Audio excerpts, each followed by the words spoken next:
Hey everyone, I'm back and I am with Marc Lesser. And we've been waiting for this holy day for about a year and a half, right, Marc? Feels Welcome. like thank you. Thank you, Raghu. It feels like indeed a holy day. Yeah. Oh my, oh my. But Marc, every day is a holy day. yeah. The last time we were together, we were doing kirtan, I believe.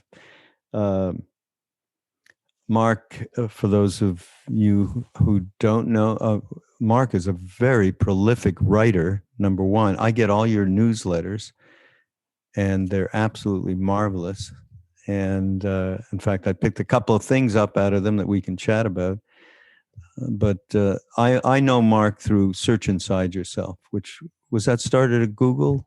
Yes. Yeah. Started at Google. 2006 was I got a call from a Google engineer saying, "Hey, we want to start this mindfulness meditation program in Google. Are you interested?" And of course it was, oh, and by the way, there's no budget. That was the Oh yeah. The by the way, yeah. By the way. Oh boy. So that launched a whole yourself into quite a wonderful career teaching and it was a marvelous experience. I learned and grew so much. Nothing like teaching mindfulness and meditation to Google engineers to get one's uh, mm, in, get one's game in better shape. I had mm, I had done lots and lots of meditation, but I hadn't really taught it and especially taught it in a secular environment. mm. All right, well, let's get to where, because that's the other thing I do know about you from our chat, um, and that's your deep embedding in the Zen tradition.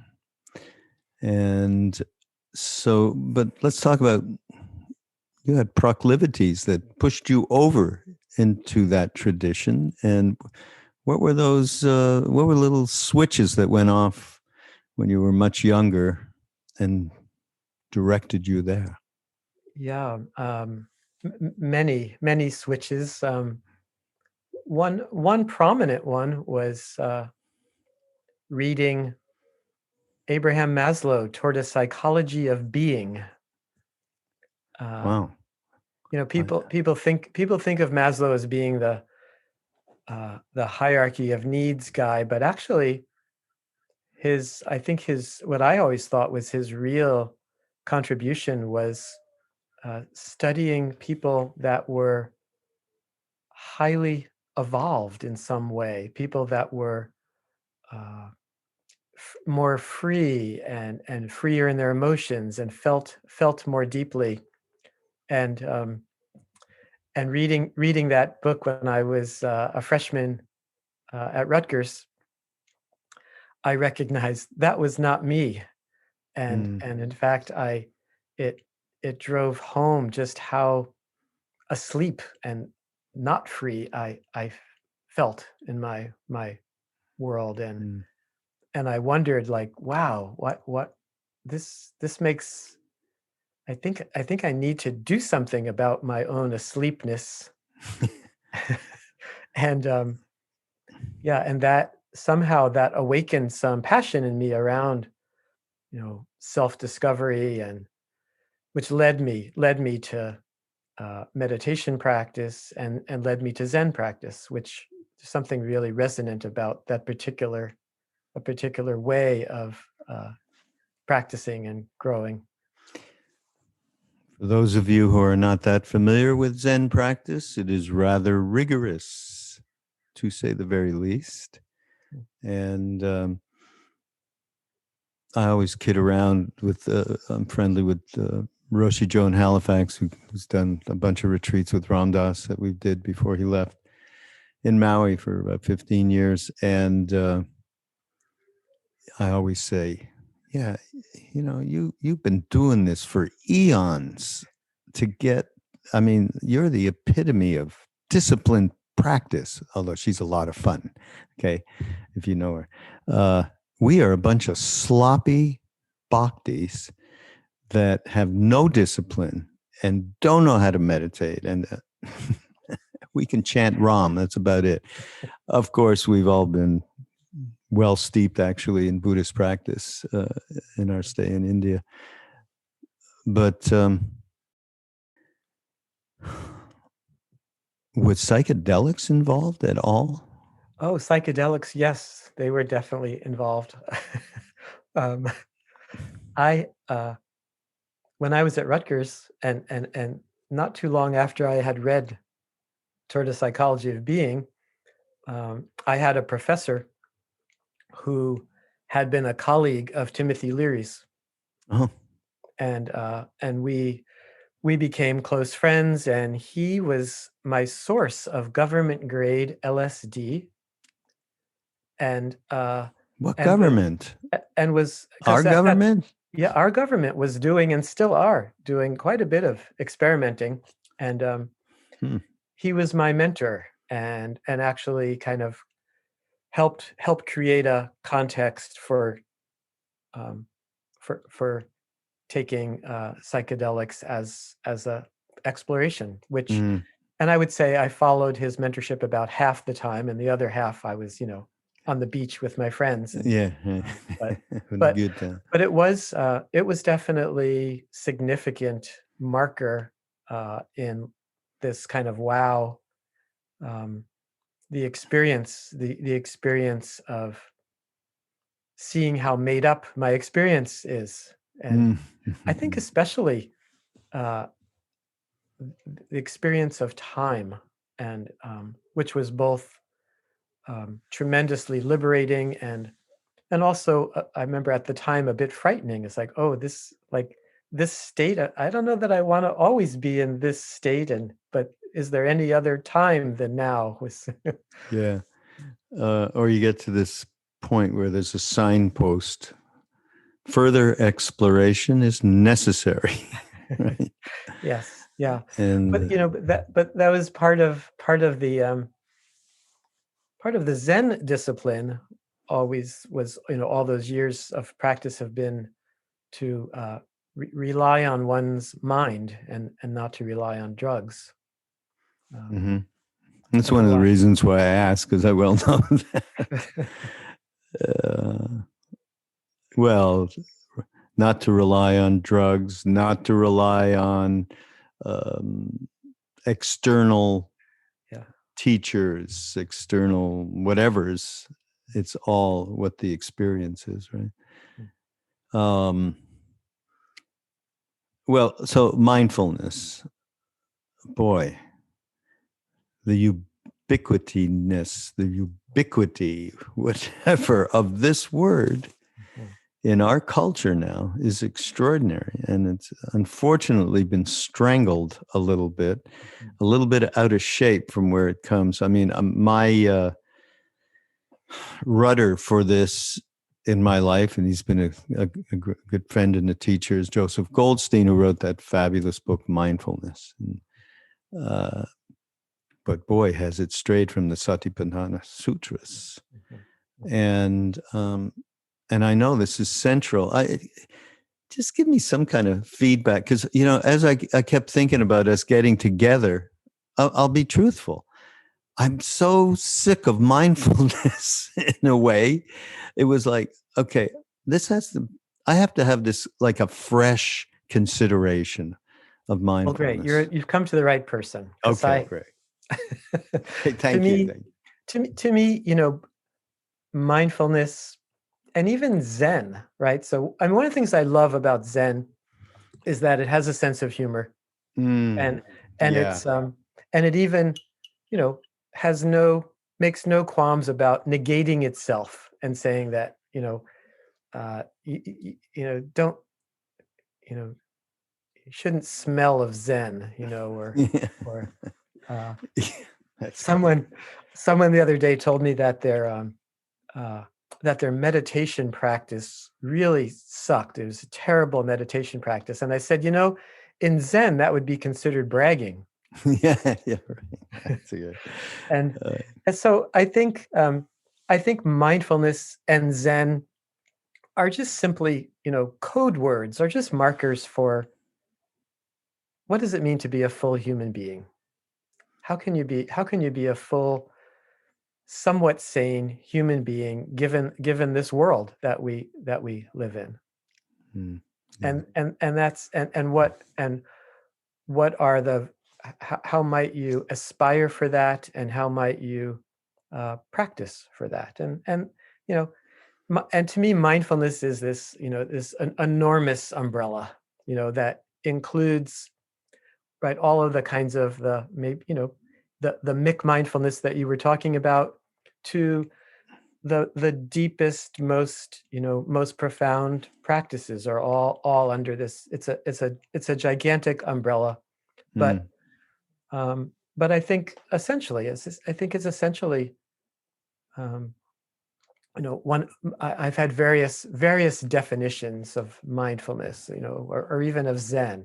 Like, it's like, how can you keep your heart open? How can you keep your heart open in any situation? mm. I did find, by the way, uh, a definition which inspired me, and it was from you. The point of mindfulness is a practice is to cultivate a more alive, responsive, effective, and warm-hearted way of being within the world as it already exists, and within the life you already live. And so the word that jumped out is warm-hearted, and I know His Holiness the Dalai Lama uses that quite a bit as well. So it immediately connects me to what the most important part of what we came back with in the day with Neem Karoli Baba, and that warm-heartedness really says it. Yeah, So yeah. the simplicity of that Mhm, is mhm. is a beautiful thing. Now, um, the other thing I liked, and this is again, this from I believe we should talk about it. 7 Practices of a Mindful Leader, the book you put out last year, correct? Yes, yes. That's really some great advisal in there, and I didn't get the I should have asked you to send me the book, and I never did, but I went up and I found, a way. There's always a way. But please do actually send me a book if you get a chance. Uh, so this quote from Suzuki Roshi: "You are perfect just as you are, and you can use a little improvement," Mhm, mhm, which I've heard many's a time. Always loved it. Mindfulness practice sees and embraces two worlds at the same time: the universal and the relative, or big mind, small mind.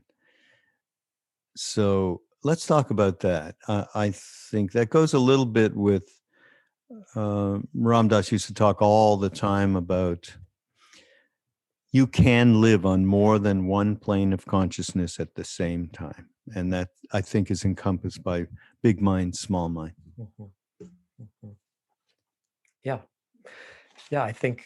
Um, I think in some way we humans are living on many planes of consciousness at the same time, and this is just, I think, a way to simplify it, and uh, help us see that, the how amazing our consciousness is. But in particular, I think, most of us were trained and led to believe that that there's only small mind, and the world of small mind. And so I think that was, again, a little bit like, uh, Maslow's term self-actualization was a kind of pointing to something bigger than slogging through life, uh, and the world of desires, and the world of delusion.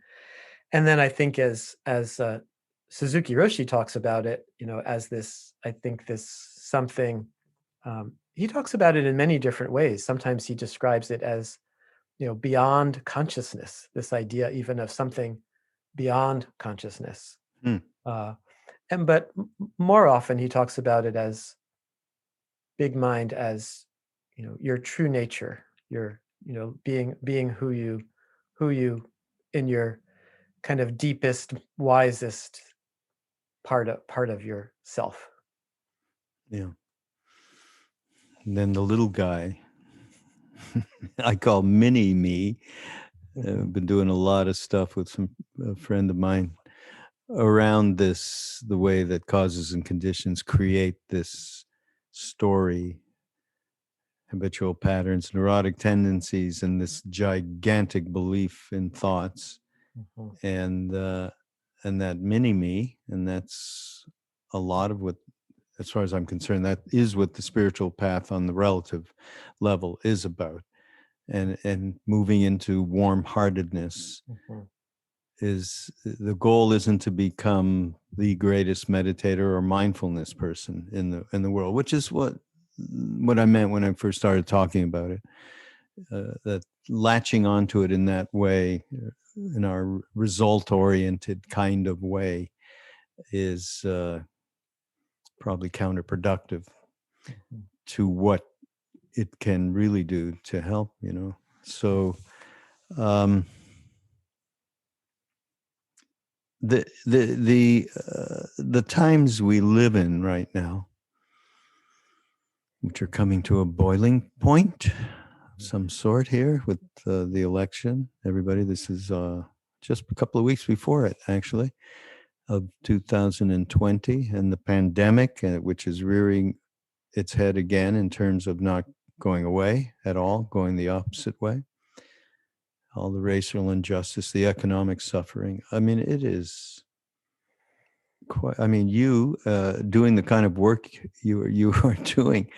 This is a good job to have right now. Spiritual teachers and therapists are thriving right now. Yeah, right. Exactly.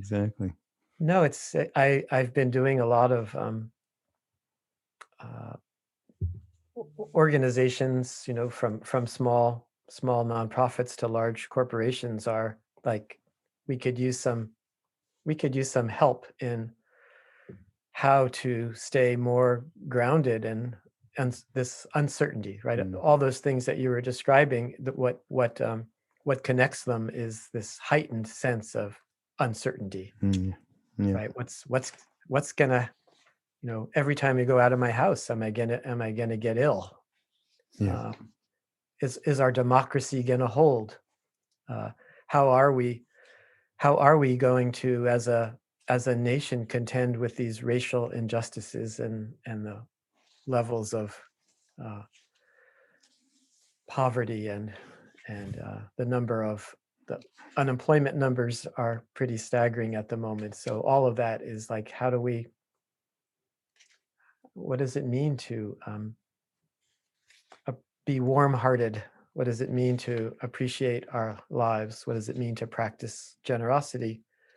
Right, and without not avoiding, ignoring, or suppressing all of these challenges. Yeah. Well, one interesting you wrote about one of the newsletters. Are you an optimist or a pessimist? And then, I really look at that, and coming from where I come from, I'm going to blame this all on my Jewish heritage, okay? And coming from also, I come from Montreal, so being Canadian, that's a whole other kind of twist as well. And I won't say that Canadians are fairly pessimistic people. Realistic is what I would say.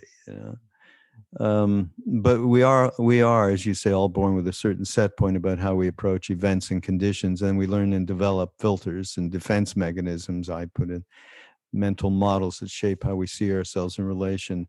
This is an important point, and maybe worthwhile to fleshing out more.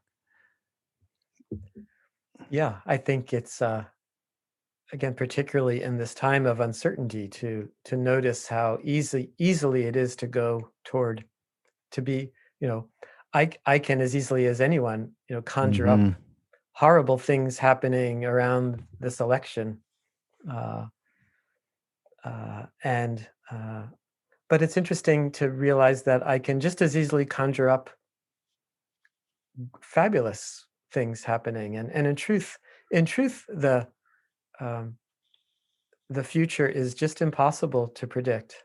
It just is, especially in these big items. But even, uh, I just got off a call just a moment ago in which this possibility arose for, like, oh, if I wanted to go in that direction, I could be the CEO of that company.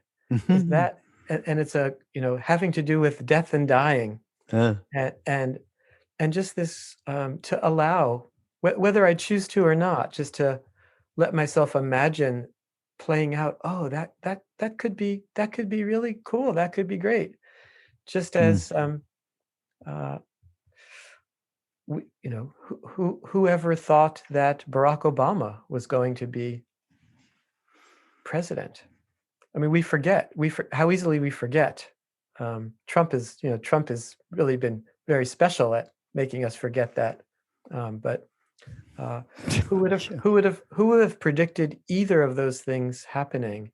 So something about I think of cultivating the art of what's possible, and noticing our proclivity toward the negativity bias. And as one of my Google friends was a scientist who was very fond of saying that we humans are the descendants of the nervous apes. I think particularly the Jewish humans, but the Jewish Buddhist humans, but all we humans. It's in our DNA to scan for threats. It's in our DNA to look for all the things that could go wrong, because it keeps us alive. It keeps us safe. And basically, this is, from an evolutionary perspective, the most important thing. So I think so much of mindfulness practice, spiritual practice, Zen practice is, how do we undo that? How do we work with that breeding for fear? Basically, for fear, for what can go wrong, for threats, and often we're not disappointed by all the things that can go wrong, and it's it's verified. So I think it takes some practice, and also I think a great deal of support. I mean, this is I think the power of community is also feeling our deep. Warm-heartedness is warm-heartedness, that we give and that we receive. And I think it's interesting to, like, I'm just so appreciating this conversation with you right now, just feeling your warm-heartedness, in that. So yeah, that exchange is what's, I believe, will be the saving grace of all of this. That gets expanded from person to person to person, enabling this kind of exchange and feeling. Yeah. I think we so underestimate the way that we are connected with each other, that again, it's like it's as a defense mechanism, it's easy to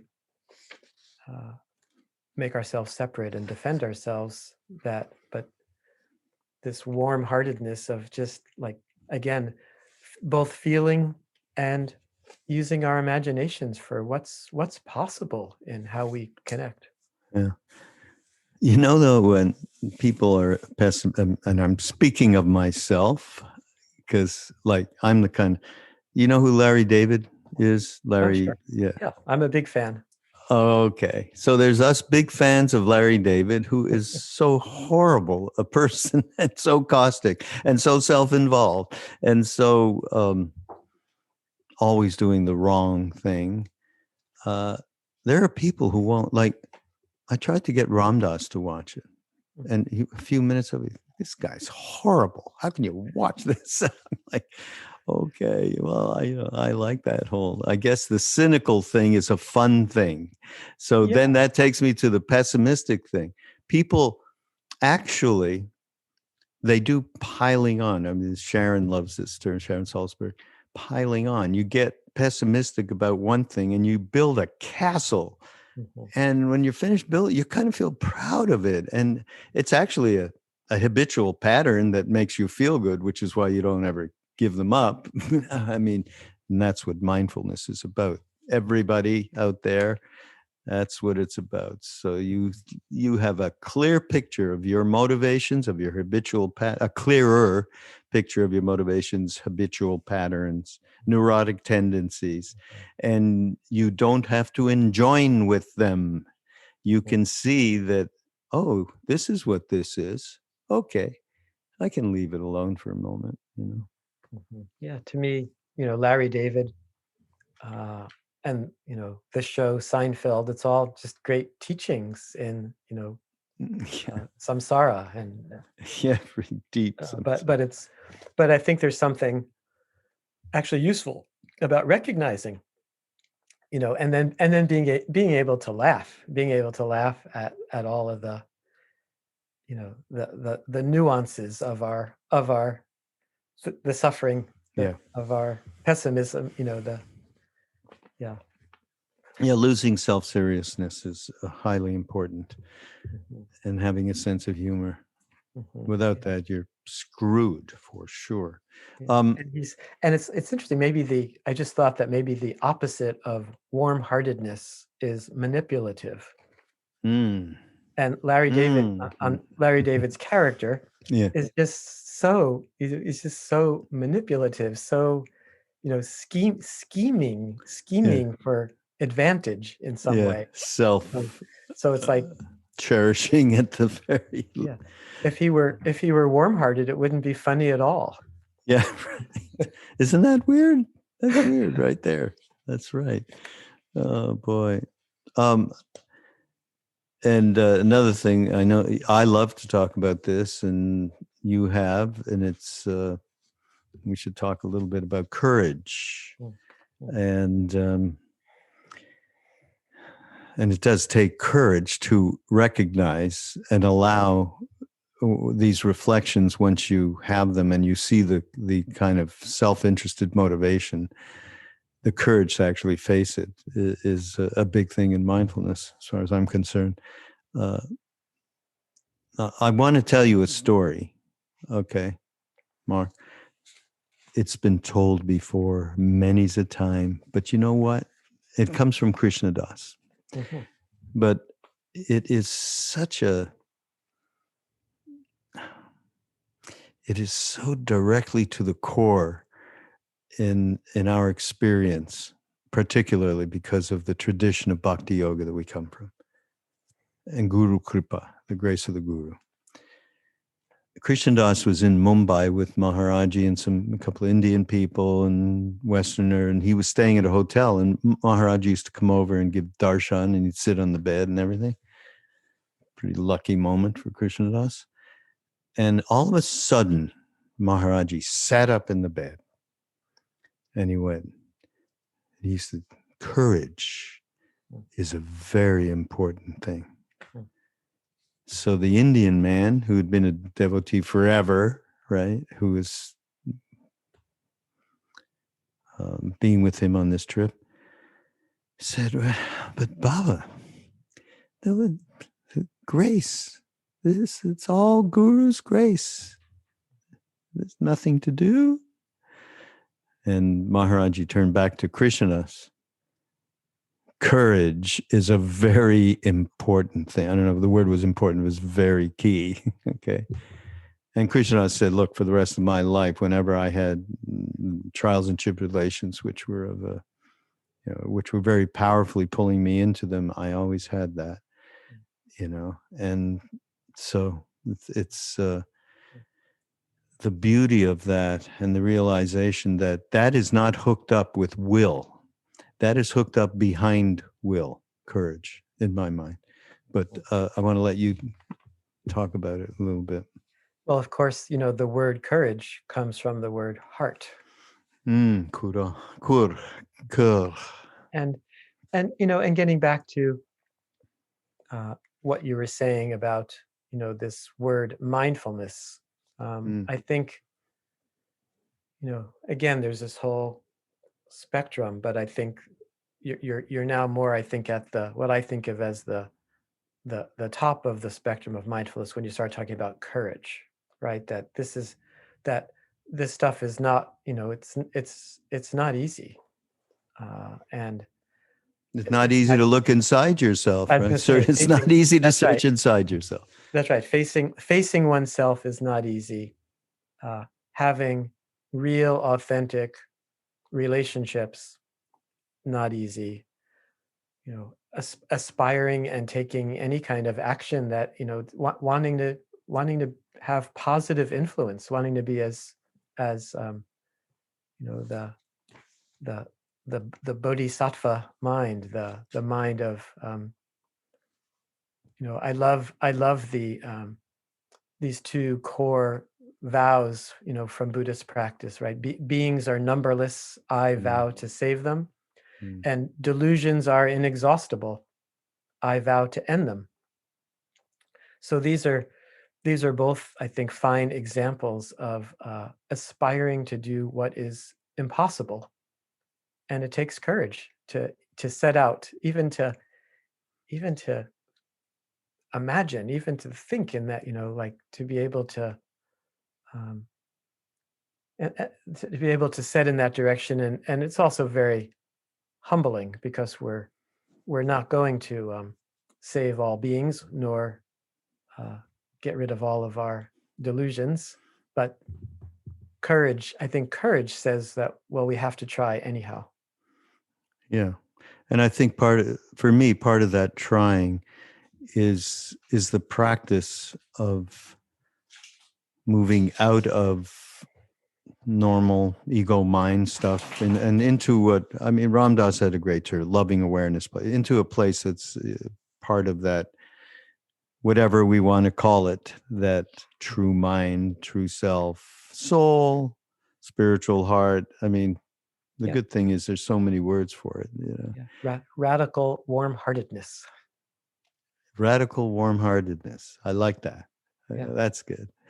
But moving into that, and from that place, being able to have the kind of stamina it takes to allow for things to just be, just exist, without wanting to severely change them. Like my dog suddenly thinking she should be part of this podcast. And her name is Maya, so it fits perfectly, right? Hello, Maya. Nice to see you. Then we have, yeah. But what I love in this newsletter also is this quote, which I knew this quote. I hadn't heard it in a long time. It's from Trungpa, Chogyam Trungpa Rinpoche, one of our most favorite of favorite teachers. The bad news is there's no parachute. The good news is there's no ground.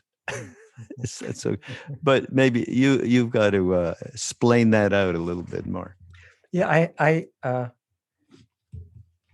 think that quote, I hadn't heard it until very recently, and it came up in the context of talking about the pandemic and the election and all these issues, right? That they bring up this sense of that, of that we're falling, and fear. They easily, this uncertainty, and again all the things that could go wrong. What could go wrong is that you just jumped out of an airplane and there's no parachute. Like that, this is radical wrongness. And the other side of it is that everything we fear, it's temporary and it's made up. Temporary and made up, and that and that we actually have some choice about the story we tell about, are we falling or are we flying? One of the things I find myself so common with I get to work. I sometimes describe myself as a stealth Zen teacher working in the business world, and something I find a lot, with people in the work world, and this isn't just business people, this is all of us, right? That people describe that I'm slogging through my day, I'm slogging through my life, and I'm if I'm in a coaching situation or mentoring situation, it's like, well, why not make some other choice? What about dancing through your work or dancing through your life? Slogging sounds, not only does it sound boring, it's probably not good for you. It's probably bad for your heart and bad for your state of mind. Try flying, try dancing.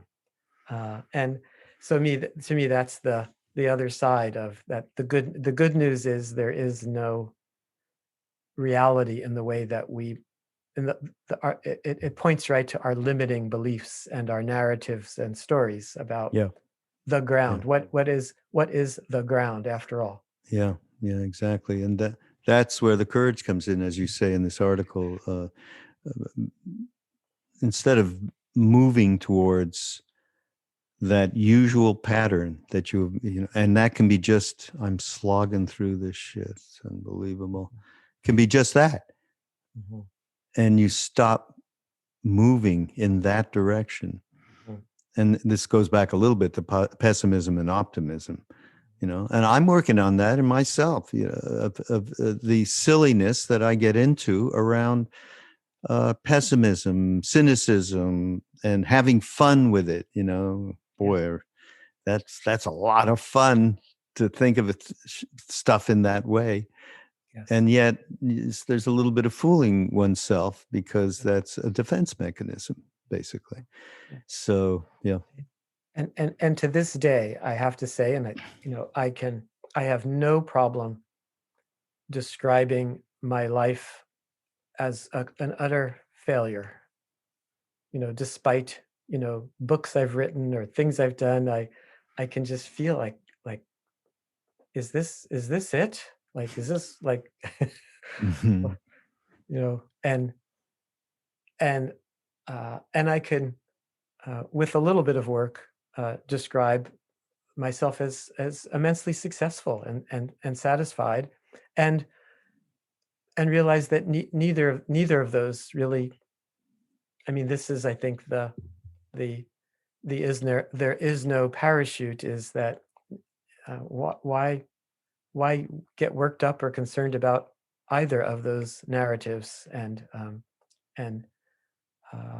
just feel the miraculousness of being alive, and my own breath and consciousness and body, and your breath and consciousness.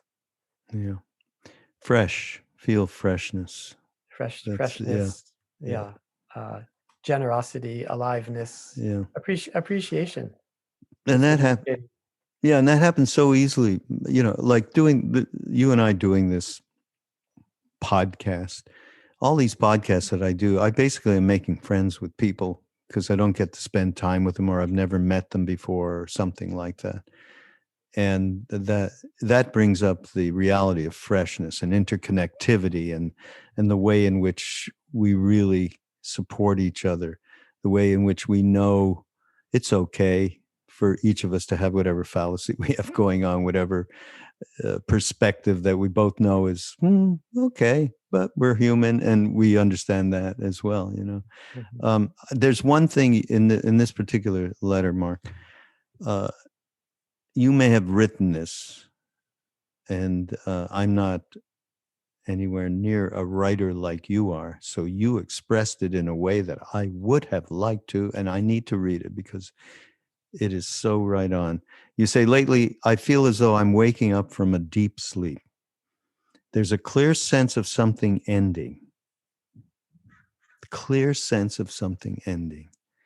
At the same time, I don't have a clear feeling or vision of where this is leading, which is both painful and exhilarating. The awareness of my attitudes regarding race and coming to terms with my responsibility is a major catalyst for this waking up, for this transition.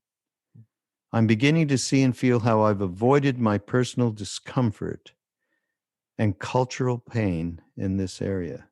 Some deeply held assumptions, personally and culturally, are being challenged. Many are being shed. That's so well spoken. As I say, I have been thinking these exact thoughts, and all I can say is I thank you for putting them on paper. Okay, but we are all going through this. Yeah. No, I feel like I'm, losing my innocence when it comes to race and diversity, and it's and seeing how important, integral it is to our, whether you call it spiritual growth or just, again, coming back, just being a full human being is like facing this, that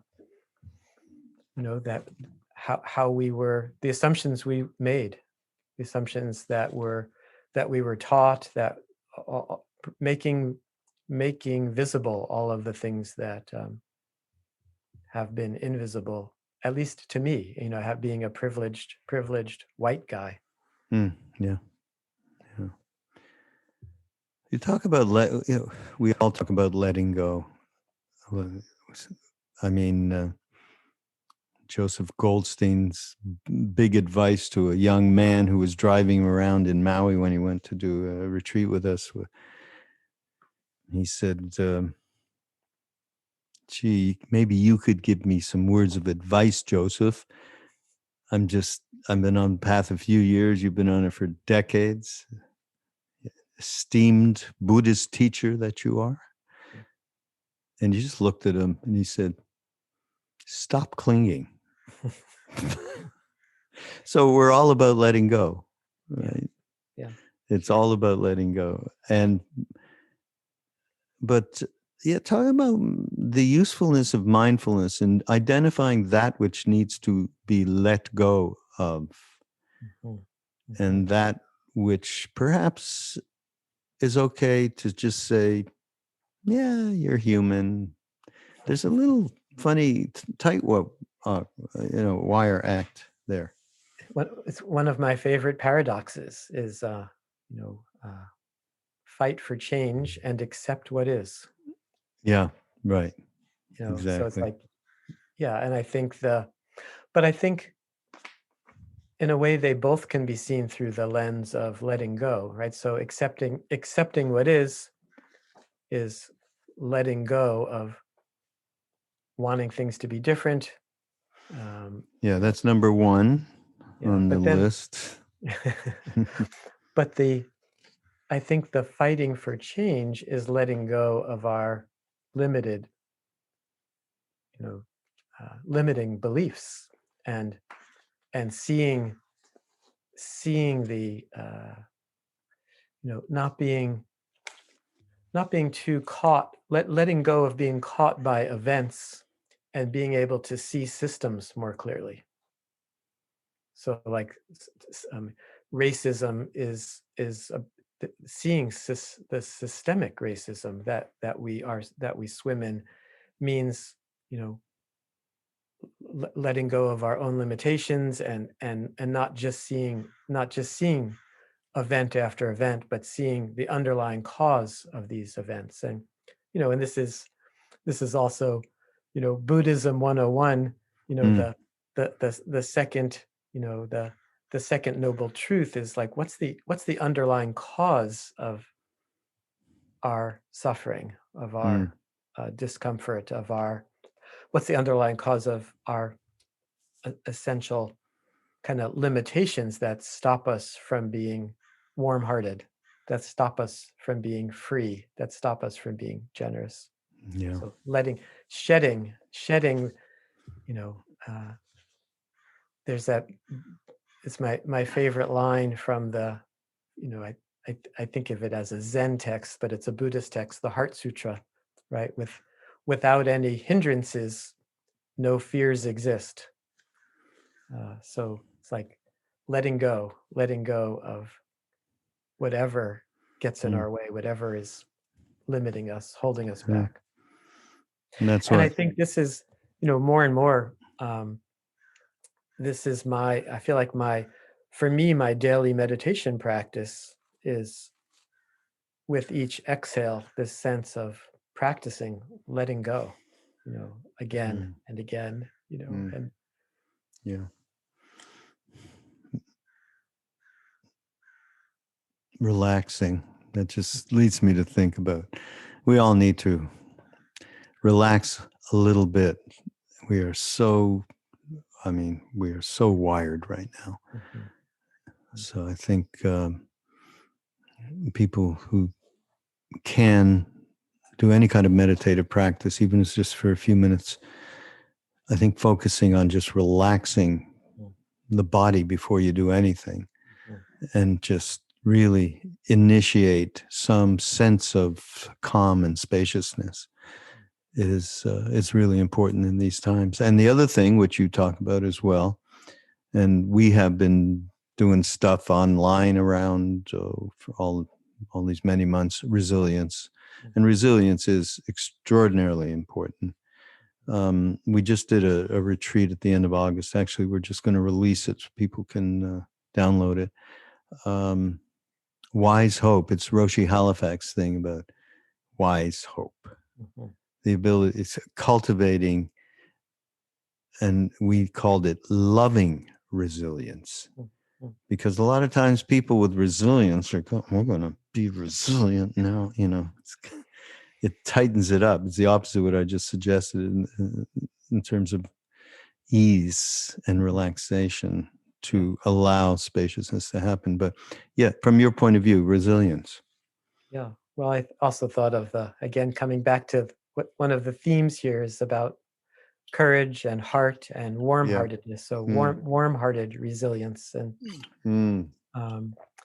again, I think the two issues, resilience by definition is how we actually my current definition of resilience is how we transform difficulty and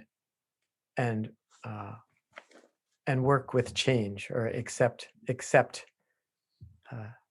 change and impermanence, right? Because so much of resilience has to do with those two big buckets of things being difficult, which I always think of this. I don't know if you were ever a Simpsons fan, but there's a great, I know them, yeah.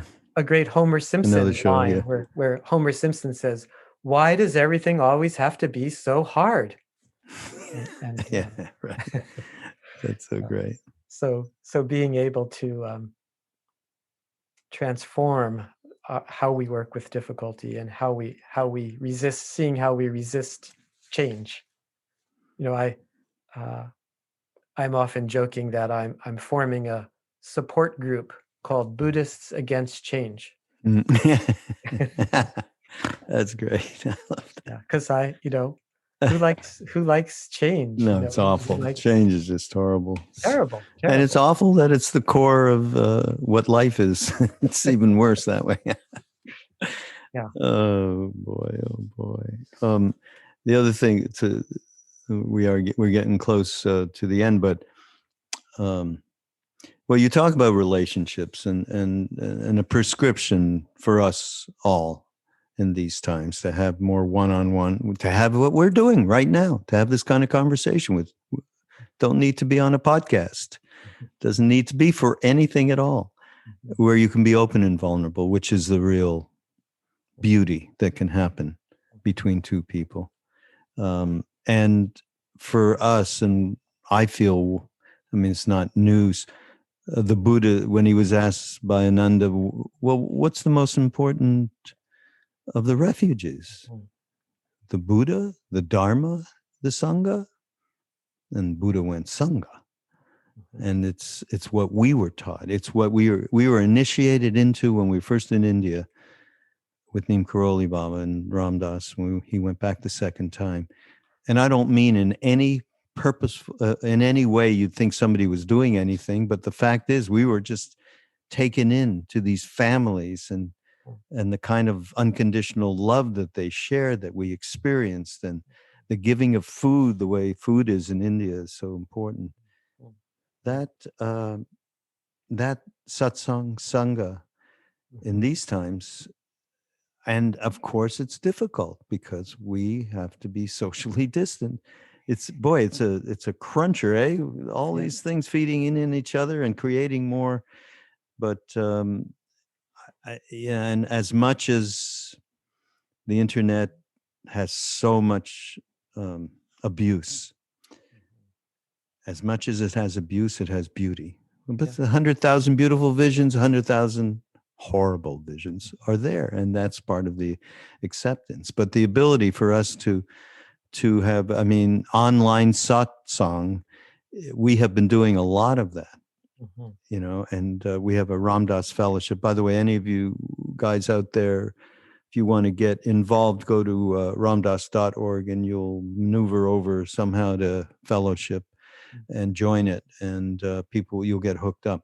But yeah, that's extremely important for well-being. And if we have to, and if it's just a Zoom life for now, okay, you know, this is. Yeah, I'm amazed how potent it is.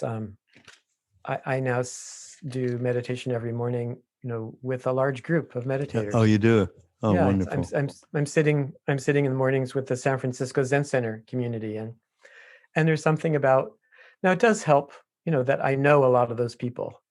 But just being there, even online, you know, with a group. And I was also thinking, it's similar to the story you told. There's I think of it as one of the oldest Buddhist dialogues, where someone asked the historical Buddha, what is the most important thing in practice? And his response was good friends, having good friends. And and it takes work and effort, even pre-pandemic, having real friends. You know, I think it's a crucial and cultivated art form, life form to, you know, because it takes time, it takes commitment. It means being vulnerable, can be messy, but I think it's especially, I mean, it's one of the things that I loved about my years of living at the San Francisco Zen Center. Oh yeah. These were unusual friendships. These weren't people that I chose to live with, but they were like, you know, Dharma friends that we were all practicing together and rubbing up against each other, you know, in working together and eating together. And there is something I think profoundly healthy about friendships and community. Yeah. Friendships developed around a like-mindedness about wanting to be free of the stories that we are so convinced that is who we are, and the way that we support each other that way. I mean, the people that I was in India with back in the day, when Ram Dass went back, as I said, the second time we joined him, people like Krishna Das and Danny Goleman, Larry Brilliant, all these people that we were together, there's a way in which, in that, we all had this tremendous desire to really know the truth. Now, and that's a philosophical thing. We were just drawn, that truth ends up being unconditional love, unconditional caring, sharing. What Ram Dass represents to most people who know about him, who've ever encountered him or read a book or anything. And that truth. And since that time, we may not see each other for a long, long time. And then that moment that we do, it's like nothing happened in that span of time, because we really did connect on that truth level. We didn't connect so much on our ego personality level, although we dealt with that, and that was good stuff too, right? As you said. We're eating together, we're drinking together, and we're like jousting a little bit, right? And we used to joust just to get to Neem Karoli Baba. I mean, we were all lovey-dovey people, but people wanted to be, close to that thing that was vibrating. Got to get, I got to get near that. I'm going to elbow you so I can get near that. So that kind of a thing was going on as well. But the relationship and connectivity through the depth of this love that was being shared is a lifetime. And it just lasted a lifetime. So I count myself very fortunate. And we do what we can these days to share that as much as possible and create environments where it can be shared. But we're human, and look what we've got, this collective karma going on here, don't we? It's just, oh boy. It's quite the contrast to the way you were just talking about, your relationships and the warm-heartedness and courage, and in seeming contrast to the craziness of what's happening in our world right now. Yeah, absolutely. Well, before we leave, I have to read this little poem you put in one of these newsletter. I think it's Anne Hillman. We look with uncertainty. It is. We look with uncertainty beyond the old choices for clear-cut answers to a softer, more permeable aliveness, which is every moment at the brink of death. For something new is being born in us if we but let it. We stand at a new doorway, awaiting that which comes, daring to be human creatures, vulnerable to the beauty of existence, learning to love. Who is she? I know Anne Hillman, famous Anne Hillman, right? Poet. Yeah, beautiful. Thank you for sharing that. Oh, no, I love that, Mark. I love that. And I love that we finally got together after all these months. Thank you for being here. I really appreciate it. And everybody will have, you go to BeHereNowNetwork.com/mindrolling. You'll see the show notes, and we'll link you up to Mark's books and whatever else we might have been talking about here. Little Chogyam Trungpa wouldn't be bad in these times, right? Spiritual Materialism. There's a good book. Meanwhile, go to BeHereNowNetwork.com and enjoy all of the great podcasters, teachers, thought leaders that we have there. And we shall see you next week. Again, thank you. Namaste, Mark. Thank you.